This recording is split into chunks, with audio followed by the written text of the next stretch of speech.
Good morning dear students. मैं आपका विज्ञान अध्यापक शुभम तिवारी, माय गणित संस्कार एकेडमी वृद्धा ललितपुर से आप सभी कक्षा 7 के विद्यार्थियों का आज 1 दिसंबर 2020 किस विज्ञान विषय की कक्षा में बहुत बहुत स्वागत करता हूं। विद्यार्थियों, विज्ञान विषय के अंतर्गत हम यहाँ पर ध्वनि लेसन के अंतर्गत अध्ययन कर रहे हैं और अभी तक हम आपसे जिन टॉपिक्स पर चर्चा कर चुके हैं, आशा करता हूँ आपको वो टॉपिक समझ में आए होंगे। यदि आपको किसी प्रकार की कोई प्रॉब्लम्स है तो आप मुझसे शेयर कर सकते हैं, व्हाट्सएप के माध्यम से अपने क्वेश्चंस को मुझसे पूछ सकते हैं। और आज के इस टॉपिक की ओर आगे बढ़ते हैं तो आज हम जानते हैं कि सबसे पहले कल हमने जो जाना था वो ध्वनि का परिसंचरण। इसके बाद आज का जो टॉपिक है वो है ध्वनि का परावर्तन। तो परावर्तन के कारण ध्वनि जो है विभिन्न प्रकार से उत्पन्न होती है, जैसे कि प्रतिध्वनि, गूंज और शाश्वत ध्वनि और शोर शराबा, यानी तेज अत्यधिक तेज ध्वनियाँ या तेज आवाज़ें। तो विद्यार्थियों, परावर्तन क्या है आप जानते हैं। देखिए, जिस प्रकार से प्रकाश का परावर्तन का नियम है कि प्रकाश किसी सतह से टकराकर वापस उसी दिशा में लौट आता है।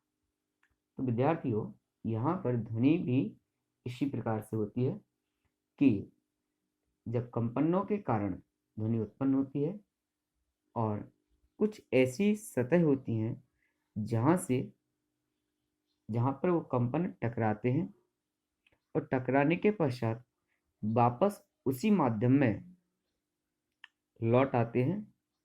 तो इस घटना को हम परावर्तन कहते हैं।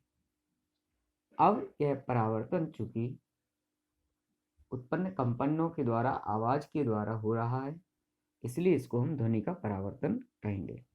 तो आइए जानते हैं, किसी माध्यम से टकराकर ध्वनि का पुनः उसी माध्यम में वापस होना ध्वनि का परावर्तन कहलाता है। जिस प्रकार प्रकाश परावर्तन होता है, उसी प्रकार ध्वनि भी एक प्रकार की ऊर्जा है और इसका भी परावर्तन प्रकाश की भांति ही होता है। ध्वनि की भी प्रकाश की तरह परावर्तन के नियमों का पालन भी करती है। अब यहाँ पर एक क्रियाकलाप आप देख रहे हैं। यहाँ पर एक घड़ी है, ये 2 खोखले बेलन है और यहाँ पर ये चिकनी लकड़ी है।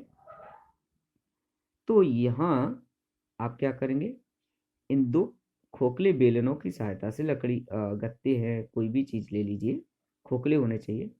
अब यहाँ जो घड़ी है, आप उसके एक सिरे को घड़ी के यहाँ चाबी पर लगाइए, क्योंकि यहाँ से जो टिक टिक टिक इस प्रकार की जो घड़ी से आवाज होती है वो इस पाइप के माध्यम से यहाँ जाएगी और यह ये जो पर्दा लगा हुआ है लकड़ी का, ये इससे टकराएगी।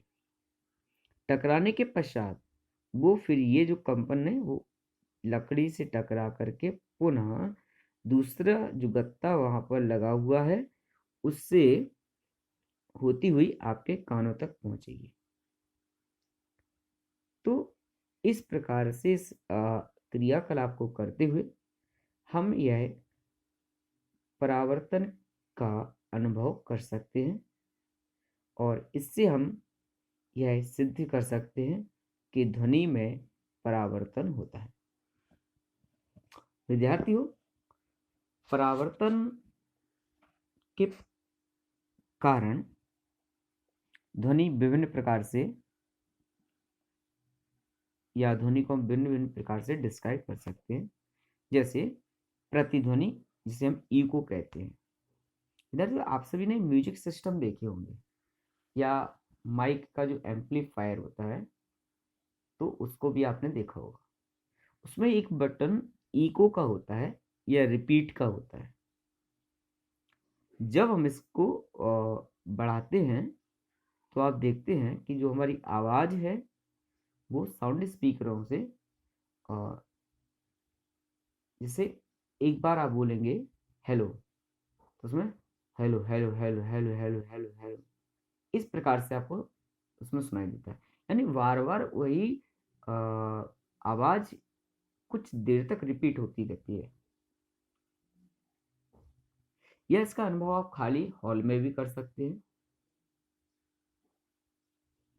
या किसी पहाड़ी के पास जाइएगा, फिर वहां कुछ बोलिएगा ऊंची पहाड़ी पर खड़े होके।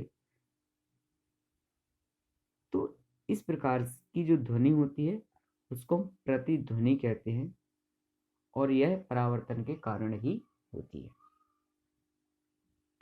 इसके बाद गूंज।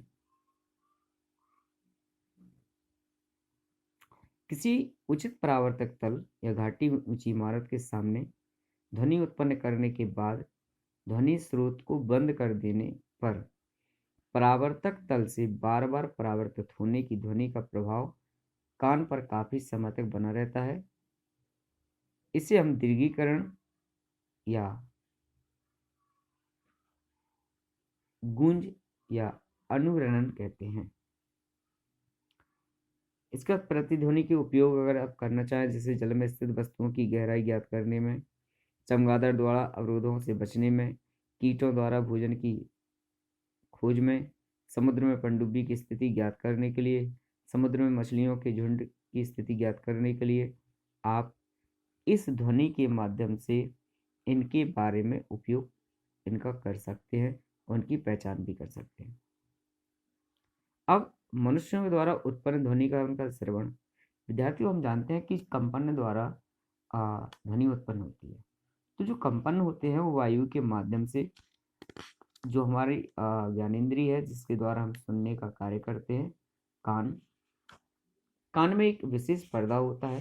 ये कंपन उस पर्दे पर पहुंचते हैं और वहां पर कंपन पर्दे से टकराते हैं, जिससे कि पर्दा भी कंपनित हो जाता है, और फिर वह संकेत हमारे मस्तिष्क तक पहुंचाता है, जहां पर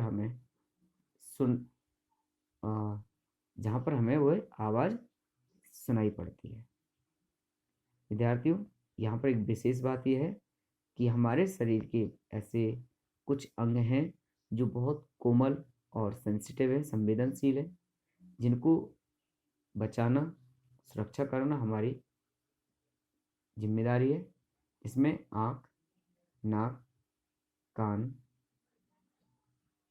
ये तीन तो बहुत ही महत्वपूर्ण और सेंसिटिव ऑर्गेनिज्म है हमारे। अब स्वर और नॉइज, यानी म्यूजिकल एंड नॉइज।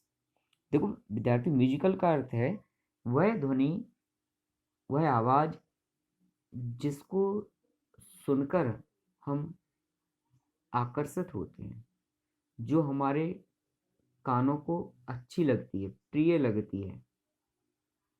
जैसे किसी इंस्ट्रूमेंट का बजना, किसी सिंगर के द्वारा गाया हुआ गाना, कोयल की आवाज, पपीहे की टेर, बांसुरी, हारमोनियम, ढोलक, तबला, मंजीर, ऐसे विभिन्न प्रकार के वाद्य यंत्रों के द्वारा उत्पन्न ध्वनि जो हमारे मन को प्रभावित करती है, जिसका प्रभाव मधुर होता है, ऐसी ध्वनि को सुस्वर अर्थात म्यूजिकल वॉइस कहते हैं। दूसरा, शोर की बात करें, नॉइस की, तो जब कोई ऐसी ध्वनि जो हमें अप्रिय लगती है, जो जिसको सुनकर के हम हमारा स्वभाव कर्कश होने लगता है, क्रोध होने लगता है, जैसे कि अत्यधिक तेज आवाज में बात करना, म्यूजिकल इंस्ट्रूमेंट या साउंड स्पीकरों की तेज आवाजें, तो ऐसी ध्वनियों को हम शोर कहते हैं। अब शोर के हानिकारक प्रभाव एवं नियंत्रण। विद्यार्थियों, तो शोर से हानिकारक प्रभाव हमारे वातावरण पर पड़ता है,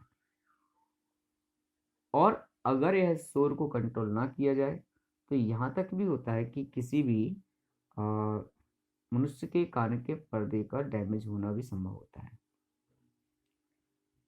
तो सीधा सीधा बात है, ध्वनि जो प्रदूषण हो रहा है वो अत्यधिक तेज ध्वनियों के कारण ही फैल रहा है। इसका प्रमुख कारक है। विद्यार्थियों, तो आज के लिए बस इतना ही। कल पुनः एक नए लेसन ऊर्जा के साथ उपस्थित होंगे। तब तक के लिए शुभकामनाएं। बहुत बहुत धन्यवाद। Thank you.